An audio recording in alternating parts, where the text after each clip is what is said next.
नमस्कार, स्वागत है आप सभी का सी न्यूज भारत में। मैं हूं आपके साथ ज्योति श्रीवास्तव। वक्त हो चुका है खास खबर का, तो आइए जानते हैं ये खास रिपोर्ट। बीजेपी कार्यालय में जीत का जश्न मनाया गया। वीडी शर्मा ने कार्यकर्ताओं को संबोधित किया। महाराष्ट्र में भाजपा कार्यकर्ताओं ने जमकर मेहनत की। मध्य प्रदेश में तो जनता ने आशीर्वाद दिया है। महाराष्ट्र के अंदर तो इतिहास बना है और प्रचंड बहुमत की जीत महाराष्ट्र को मिली है। अमित शाह की कुशल रणनीति, पीएम मोदी का कार्यशाई व्यक्तित्व महाराष्ट्र जीत का आधार बना। विजयपुर में हम 6000 से ज्यादा वोटों से हमें हार मिली। हमने चुनाव को लूज किया है। विधानसभा के समय हमें 18000 वोटों से हारे थे। हम हार पर मंथन करेंगे। उन्होंने आगे कहा कि एक विधानसभा में जो हार मिली है उसे डरने घबराने की जरूरत नहीं। अगली बार चुनाव होगा तो भारतीय जनता पार्टी इतिहास बनाएगी।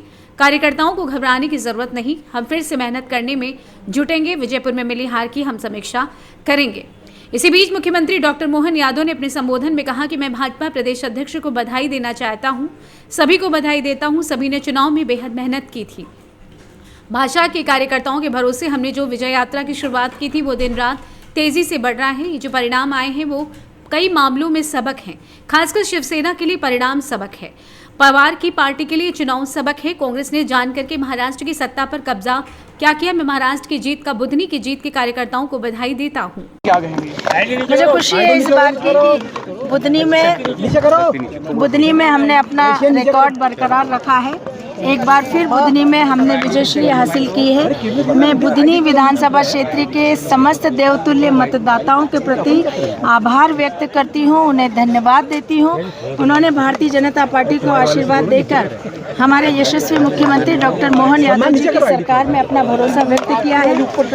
बुधनी का विकास विगत 18 वर्षों में प्रदेश के मुख्यमंत्री रहते हुए और इस बुधनी का नेतृत्व करते हुए हमारे नेता भारत सरकार के कृषि मंत्री आदरणीय शिवराज सिंह जी ने जिस प्रकार से किया, वो विश्वास बुधनी की जनता ने उन पर एक बार फिर व्यक्त किया है। और आने वाले समय में बुधनी के विकास में सीहोर जिले की प्रभारी होने के नाते बुधनी के मतदाताओं को ये भरोसा दिलाती हूँ कि विकास में कोई कमी नहीं रखी जाएगी। बीजेपुर में हार, विजयपुर को लेकर के परिणाम आए हैं। ज्योतिरादित्य सिंधिया को न उतरना क्या हार का कारण रहा बीजेपुर में? देखिए, विजयपुर में हमारी पराजय के लिए मैं आज सबसे पहले कहना चाहूँगी कि विजयपुर का जो जनादेश प्राप्त हुआ है उसे हम विनम्रता के साथ स्वीकार करते हैं। जनता ने जो जनादेश दिया है निश्चित रूप से वो हमारे लिए शिरोधार्य है।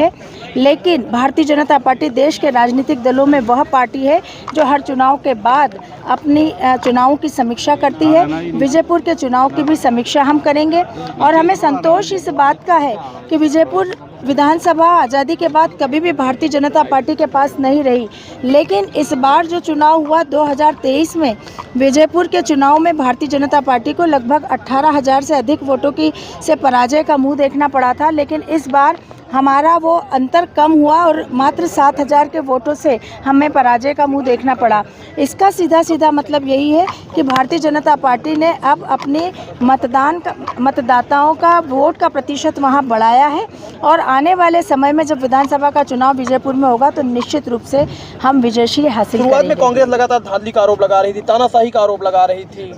देखिए, कांग्रेस एक ऐसी पार्टी है जिसकी देश भर में अब विश्वसनीयता खत्म होने लगी है और यही कारण है कि जब भी चुनाव होते हैं तो वो ईवीएम विलाप करने लगती है, वो धांधली का आरोप लगाने लगती है और यही ईवीएम जब उन्हें जिताती है तब उनके मुंह बंद हो जाते हैं।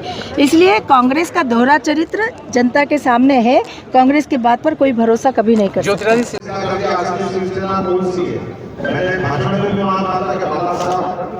ठाकरे की आत्मा रोई होगी जिस दिन शिवसेना और कांग्रेस का गठबंधन हुआ, जिससे जीवन भर बाला साहब ठाकरे लड़ते रहे। लेकिन दुर्भाग्य के साथ कहना पड़ेगा, केवल कुर्सी के लालच में उद्धव ठाकरे जी ने जो गलत रास्ता चुना, जनता ने 2019 के मामले का बदला लिया है। 2019 में भाजपा और शिवसेना को बीच में कोई चुनाव नहीं हुआ, लेकिन चीन हट कर कांग्रेस से जान करके महाराष्ट्र की सत्ता में कब्जा किया और झूठ बोल करके गुंडा का खड़ा किया। जब मैंने भाषण में बोला तो अगाड़ी में कोई पिछाड़ी, इनकी अगाड़ी पिछाड़ी का हाल सबने देखा। आज उनकी स्थिति सामने आ गई। चुनाव आयोग ने भी किया, कोर्ट में भी हुआ और जनता का सबसे बड़ा निर्णय होता है। इतना बड़ा स्पष्ट जनादेश और हमारे लिए और आनंद की बात है, सुशील प्रधानमंत्री श्रीमान नरेंद्र मोदी जी के नेतृत्व में तीसरी बार सरकार बनी, जो लगभग 60 साल बाद भारत सरकार के नाते से उन्हें अपना नया दायित्व लिया और जनता लगातार उनको आशीर्वाद दे रही। इसलिए क्या हरियाणा, क्या महाराष्ट्र, पूरे देश में बीजेपी का लगातार उनका अपनी ताकत बढ़ रही है। और यही कारण है कि हमारे अपने उस जनादेश के मसले पर आज हम महाराष्ट्र की जीत का, उत्तर प्रदेश की जीत का, हमारे यहाँ पे मध्य प्रदेश का भी उदाहरण देना चाहूंगा। मध्य प्रदेश में लोकसभा में हमने छिंदवाड़ा जैसी कठिन सीट को भी न केवल पुराना हमारा रिकॉर्ड कायम रखा, हमारे वोटिंग को भी लगातार बढ़ाने का प्रयास किया कि आज हम छिंदवाड़ा भी जीत करके बैठे और उसके बाद दो हमारे कांग्रेस के भी। बाकी अलग बात है, कांग्रेस के लोगों से आप प्रश्न पूछना कि उनके 2023 के चुनाव हारने के बाद भी ना कांग्रेस अपने को सवाल पा रही, ना अपनी पार्टी को सवाल पा रही, ना अपने विधायकों को सवाल पा रही। इसलिए विधायक भी जीतने के बाद भी भाजपा में आ रहे हैं और भाजपा में आने के बाद भी लगातार हमने उपचुनाव अमरपाटन भी जीता, अमरवाड़ा भी जीता। हमारा छिंदवाड़ा का चुनाव में वो शंका कर रहे हैं, तो लोकसभा का चुनाव का रिजल्ट क्या है वहाँ की विधानसभा ने भी बताया। और इसी प्रकार से प्रत्येक क्षेत्र में जैसा कि हमारा मंत्री ने बताया कि न केवल हमारी सीट हम बरकरार रख रहे बुद्धि, लेकिन मूलतः विजयपुर तो कांग्रेस की सीट थी। कांग्रेस 18,000 से चुनाव जीती, कांग्रेस के ही गायक हमारे राजनिवास से हमारे परिवार में आए, तो हमारा वोटिंग पूरा आगे बढ़ा। बीजेपी के नाते से जो 18,000 से बीजेपी में हारी थी, आज लगभग 7,000 के ऊपर वोट से हमने लूज किया है। लेकिन ये वो बात बताती है जो भाजपा का लगातार बड़ा बढ़ रहा है। हर हालत में ऐसे ही विकास के कारोबार को हम लगातार बढ़ाते रहेंगे। और देश के प्रदर्शन में देखो तो कांग्रेस तो किस मुंह से बात करेगी। कांग्रेस ने पहले देश खोया, अब प्रदेश खोया।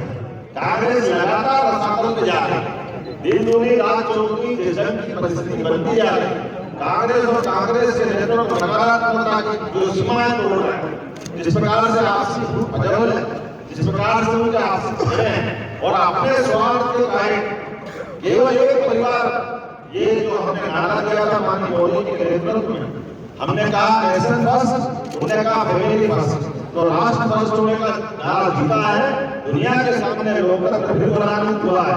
लोकतंत्र का इतना बड़ा उदाहरण कि जब दुनिया की सबसे बड़ी पार्टी लगातार 2014 के बाद जो विजय अभियान चालू कर रही है, ये ही ताकत है सच्ची लोकतंत्र की।